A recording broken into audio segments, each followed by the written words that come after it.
Magandang hapon mga kamugaway. So, nandito muli ako sa bundok ng Laguna mga kamugaway. Ako'y bumalik makalipas ng 2 linggo na ako'y nagbakasyon sa Leyte at sa Davao mga kamugaway.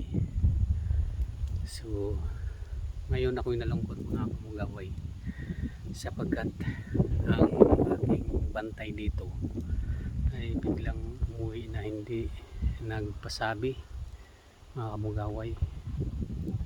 Umuwi siya, iniwanan niya tong lugar na to na kung saan ay maganda naman ang aming usapan na kung saan siya ay magbantay dito at siya talaga ng mga pananim dito mga kamugaway sapagkat marami na siyang mga tanim dito mga kamugaway. Yan, itong mga pinyahan at mga kamugaway, siya ang nagtanim dito.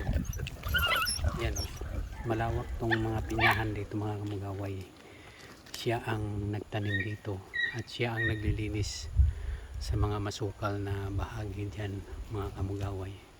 Kaya lang nalungkot ako dahil bigla siyang umuwi at hindi ko alam ang rason kung bakit siya umuwi, na kung saan yung mga tinanim niya mga kamugaway ay malago na, tumubo na at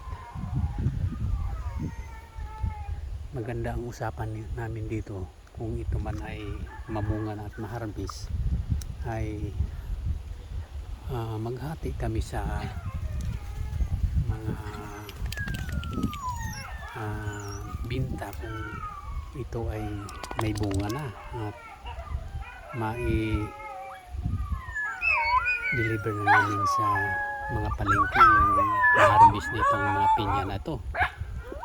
Ay nakakalungkot mga kamugaway at bigla siyang umalis,